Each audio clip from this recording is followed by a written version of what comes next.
Now I do move up some of my units to support my long rifles. I don't want my center to collapse too quickly. And so here's my Minutemen moving up into position now. And I don't know if these guys are going to be able to hold out because this is going to be kind of a heavyweight fight with British line infantry. And Minutemen definitely don't have the stats to match them head on.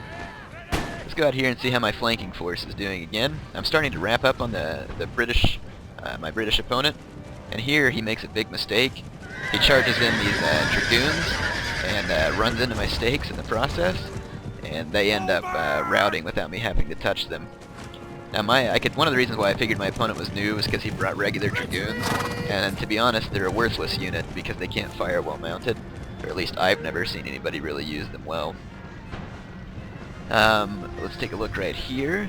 I have routed another unit of dragoons. He brought a lot of dragoons. I'm not even sure how many of them there were. There's probably 4 of them altogether. And then he had a couple of units of regiment of horse.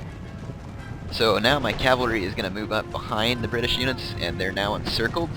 And even though these British units are generally higher quality than any one of mine one-on-one, due to poor positioning, artillery fire, and now me encircling, they're going to get picked apart. And so now they're numerically at a disadvantage, which is the way I want it.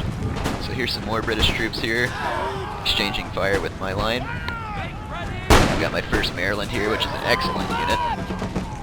And there's my Minutemen as well. So as you can see, my my enemy's left flank has collapsed, and now I'm going to start rolling up the pressure onto him. But he's doing a lot better on my left, so we both are doing pretty well on each other's left. Here my Pulaski, or no, that's my second, yeah, my Pulaski's Legion. I was going to show you them.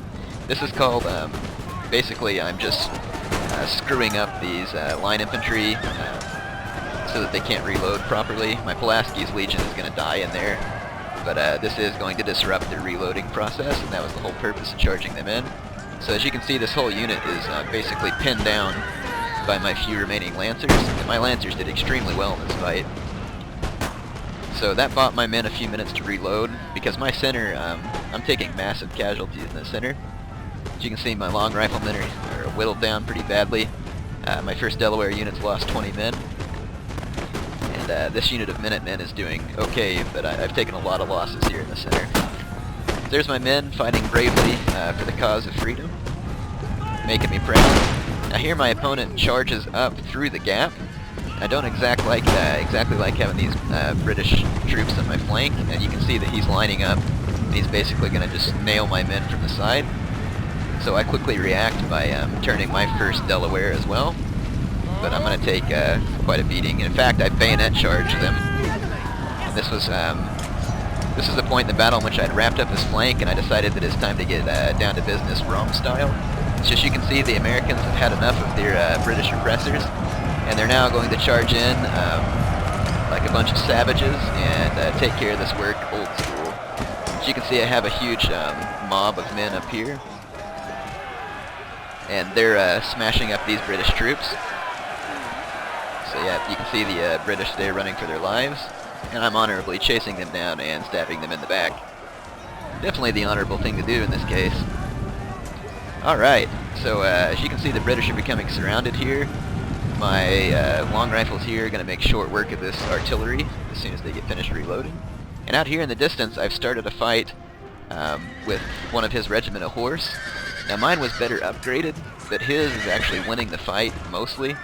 Because they're fighting near the general, and that inspires them, whereas my troops are nowhere near their army. But this was basically to keep this regiment of horse from participating in the main battle. I didn't want my men to get hit by horses, because Minutemen are terrible against cavalry.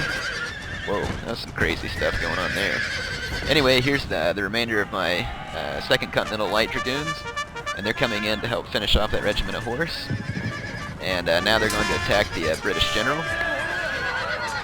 And let's see, I know the British general gets killed here in a moment. There he is. Let's move up on him. So here's the British general fighting for his life against my light dragoons. And I've also got long riflemen coming in, and there he went. So that's the end of the British general. I'm not sure which general that was, because I wasn't trying to recreate any specific battle. But in any case, as you can see, the Americans have won the day. It wasn't without price. But there you go, that was my recreation of one of the battles in the Revolutionary War.